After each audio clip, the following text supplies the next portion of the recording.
Hello everyone, आज है 19 अप्रैल और आज इस वीडियो में हम बात करने जा रहे हैं सुज़लॉन एनर्जी के बारे में। 40 रुपये का शेयर है, 1.5% की गिरावट है। एक्चुअली में गिरावट थोड़ी ज़्यादा थी लेकिन बाद में अभी रिकवरी लौटती हुई नजर आई है। और देखा जाए तो 40 रुपये का एक अच्छा इनिशियल सपोर्ट यहाँ पर ज़रूर है। बात करेंगे उसके बारे में, लेकिन उससे पहले अगर आपने अभी तक चैनल को सब्सक्राइब नहीं किया है तो प्लीज़ अभी इसे सब्सक्राइब कर लीजिए, क्योंकि आगे भी बहुत सारे वीडियोज़ हैं जो आपको काफ़ी ज़्यादा हेल्प करेंगे।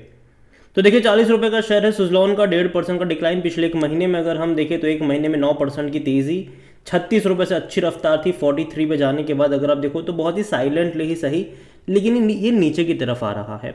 अगर तेज़ी दिखाता भी है तो एक दो दिन की तेज़ी होती है, वापस से गिरावट दिखाना शुरू हो जाता है। यहाँ पर एक साल का अगर आप ग्राफ देखो तो पैसा खूब बना कर दिया, 400% से भी ज़्यादा का ग्रोथ है। 8 रुपये से भी कम कीमत पर शेयर था, ऐसी तेज़ी बनी 50 पे गया। उसके बाद देखा जाए तो अप्स एंड डाउन्स यहाँ पर ज़रूर देखने को मिल रहे हैं। इनिशियल सपोर्ट यहाँ पर 40 रुपये के आसपास का है, उसके बाद 35 रुपये का एक स्ट्रॉन्ग सपोर्ट यहाँ पर देखने को ज़रूर मिल रहा है। कंपनी अगर आप देखोगे तो आज वॉल्यूम यहाँ पर बड़ी क्वांटिटी में देखने को मिले, 1 करोड़ से भी ज़्यादा के शेयर ऑलरेडी यहाँ पर ट्रेड हो चुके हैं और मार्केट कैप इसका 55,000 करोड़ के आसपास का देखने को अभी यहाँ पर मिल रहा है।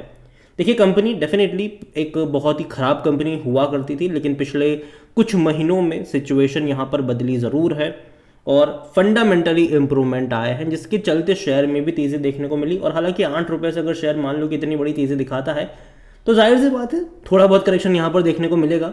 According to Moneycontrol user 60% लोग कह रहे खरीदारी करो, लेकिन 40% लोग कह रहे बेचो और भाग जाओ यहाँ से। कंपनी को लेकर अगर आप देखोगे तो देखो, नंबर्स इस बार इंपॉर्टेंट है। हालांकि कब आने वाले उसकी कोई डेट सामने नहीं आई है, लेकिन इस बार के नतीजे बहुत ज़्यादा इंपॉर्टेंट है, क्योंकि कई सारे ब्रोकरेज हाउसेस ने, तकरीबन 2 ब्रोकरेज हाउस है, उनकी काफ़ी पॉजिटिव कमेंट्री है इनके नतीजे को लेकर। और अगर ऐसे नंबर्स आए तो अच्छी बात होगी, लेकिन अगर नहीं आ पाए, एस्टिमेट के अनुसार नहीं आ पाए, तो भैया फिर तैयार रहना पड़ेगा गिरावट के लिए।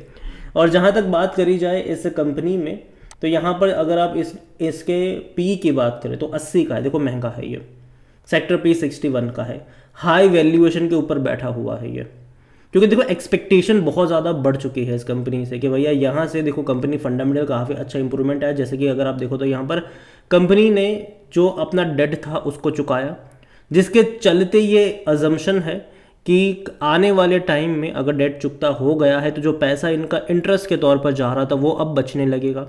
और अगर वो पैसा बचने लगेगा इनका, तो जाहिर सी बात है कंपनी के प्रॉफिट्स में वो दिखेगा। जो लॉस मेकिंग, हालांकि प्रॉफिट कम था पहले, तो ये लॉस मेकिंग ही था, लेकिन पिछले कुछ क्वार्टरों में कंपनी प्रॉफिट कर रही है। लास्ट क्वार्टर भी अच्छा हुआ था इनका।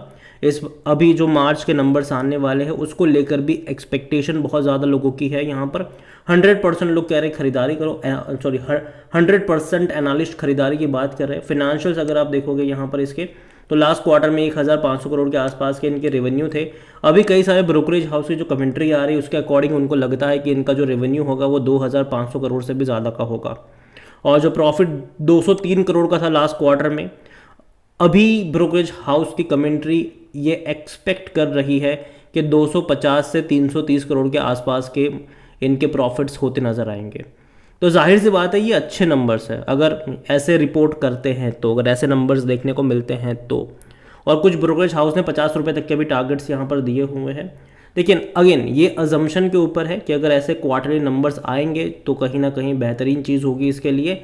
लेकिन अगर मान लीजिए कि जो एक्सपेक्टेशन लगा के बैठे हुए हैं कि इतने अच्छे नंबर्स आएंगे, अगर वो नहीं आए या फिर कम आए उनसे, तो याद रखिएगा कि वापस से एक डिक्लाइन के लिए तैयार रहना पड़ेगा। हालांकि फिर भी मुझे लगता है कि लॉन्ग टर्म का आउटलुक यहाँ पर ख़राब नहीं है। अगर देखो अभी आपको जो इसका पी है वो 80 का लग रहा है, जो कि महंगा ज़रूर है वैल्यूएशन के हिसाब से। लेकिन अगर मान लीजिए कि नतीजे जो है वो इनके धीरे धीरे इनके प्रॉफिट्स और रेवेन्यू में अगर बढ़ोतरी होना शुरू होगी तो यहाँ पर ये पी रेशियो भी एडजस्ट हो जाएगा, ये भी कम हो जाएगा यहाँ पर एडजस्ट होकर। तो ये एक पॉजिटिव साइन मतलब रहेगा। होल्डिंग के बारे में देखें तो प्रमोटर की होल्डिंग 13.29% की है। और देखा जाए, देखो म्यूचुअल फंड बड़ा गेम खेल रहे थे यहाँ पर। 4.98% की होल्डिंग थी अगस्त में, दिसंबर में भैया सीधा घटा के 1.33 पर आ गए दिसंबर में, लेकिन मार्च में फिर से खरीद लिया 1.86 पर आ गए। जनरली देखो इंस्टीट्यूशन ऐसा गेम खेलते नहीं है, ठीक है। इंस्टीट्यूशन जनरली यही करते हैं कि भाई साहब वो लंबे समय का वेट करते, लेकिन अभी पता है हो गया है जो छोटी कंपनियों में कि अगर पैसा 2 गुना 3 गुना हो चुका है तो भैया प्रॉफिट टेकिंग कर लेते हैं वो लोग भी। डोमेस्टिक की अगर मैं बात करूँ 4.82% से घटकर ये 4.44 पर आए। एफआईएल्स का कुछ ज़्यादा ही प्यार आ रहा है यहाँ पर। सितंबर में 10.88% था, दिसंबर में बढ़ के 17.83 पर आया, मार्च में बढ़ के 19.57। भैया एफआईएल्स कुछ ज़्यादा ही यहाँ पर लगाव है इस कंपनी से, ऐसा लग रहा है। और रिटेल और अदर के मिलाकर 60.85% की होल्डिंग है, जो पहले 62.73 थी। तो यहाँ पर अगर आप देखो तो रिटेल इन्वेस्टर 25.62% से वो यहाँ पर 25.92 पर है, मतलब उन्होंने तो खरीदारी करी ही है। जो बिकवाली यहाँ पर हुई है वो अदर पार्टीज़ की तरफ से हुई है, और इस अदर पार्टीज़ में कई सारे ऑपरेटर छुपे हुए होते हैं, कई सारे बड़े बड़े लोग भी होते हैं यहाँ पर। अगर आप इनकी वेबसाइट पे जाओगे तो देखो सुजलॉन जो है वो विंड एनर्जी सोल्यूशन प्रोवाइड करवाने वाली कंपनी है ये, और कई सारी जो पावर कंपनीज़ है वो अपनी कैपेसिटीज़ को लगातार सोलार में तो बढ़ा ही रहे हैं, लेकिन साथ ही साथ विंड में भी बढ़ा रहे हैं। और ऐसे में ये वो कंपनी ज़रूर है, ये है आइनॉक्स विंड है, ये कुछ कंपनियां हैं जिसको मतलब उनको फ़ायदा होगा, क्योंकि जाहिर सी बात है अगर किसी भी पावर कंपनी को अपनी कैपेसिटी बढ़ानी होगी विंड में, तो उनको भैया विंड टर्बाइन वगैरह लगाने पड़ेंगे, तो जाहिर सी बात है उनके लिए यही कंपनी आती है सामने। और लॉन्ग टर्म के लिहाज से मुझे लगता है कि जो पावर सेक्टर है उसमें दम ज़रूर है, और ऐसे में जो ग्रीन एनर्जी कह लो, चाहे वो सोलार में रहे विंड में रहे, तो कहीं ना कहीं एक कहते हैं कि गवर्नमेंट की तरफ से भी हेल्प ज़रूर मिलेगी उन कंपनियों को जो यहाँ पर काम करते हैं। और गवर्नमेंट खुद भी अपनी पावर कैपेसिटी बढ़ाने में लगे हुए हैं, बहुत सारी पावर कंपनी अपनी कैपेसिटी बढ़ाने में लगे हुए हैं। रीज़न ये है कि भाई साहब देखो पावर डिमांड जो है वो हर साल बढ़ने ही वाली है, वो कभी भी किसी साल कम नहीं होगी, वो हर साल बढ़ेगी पावर डिमांड। और उसको फुलफ़िल करने के लिए भैया सभी पावर कंपनियों को 100% कैपेसिटी पर काम करना ही पड़ेगा।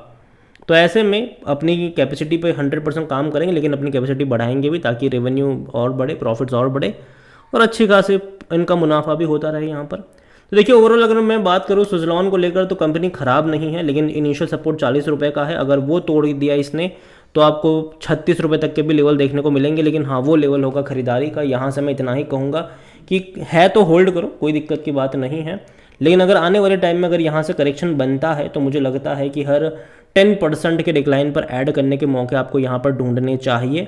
अगेन मैं 35 से 36 रुपये के लेवल का वेट करना ज़्यादा पसंद करूँगा। अगेन ये मेरा पर्सनल ओपिनियन है, हो सकता है कि 40 रुपये का एक अच्छा सपोर्ट है वहाँ पर रुक भी जाए, लेकिन अगर नहीं रुका तो इसको तोड़कर 36 पर भी लेवल आपको देखने को मिल सकते हैं, और उम्मीद करता हूँ कि चीज़ें बेहतर हो इनके लिए। लेकिन अगेन मैं कहूँगा कि नंबर्स भी इंपॉर्टेंट रहने वाले हैं कि कैसे आते हैं। और लॉन्ग टर्म का आउटलुक अगर मैं बात करूँ तो जो भी गिरावट होगी वो टेम्पररी होगी, लॉन्ग टर्म में दोबारा 50 रुपये का मुंह देखने ही ज़रूर जाएगा। अगेन ये मेरा पर्सनल ओपिनियन है, कोई भी इन्वेस्टमेंट एडवाइस नहीं। वीडियो को यहीं पे एंड करता हूँ। पसंद आया हो तो लाइक करो, शेयर करो, चैनल अगर आप पहली बार हैं तो प्लीज़ सब्सक्राइब करें, और सुजलॉन एनर्जी के बारे में आप क्या सोचते हैं वो भी आप मुझे कमेंट में लिख के बता सकते हैं। Thank you.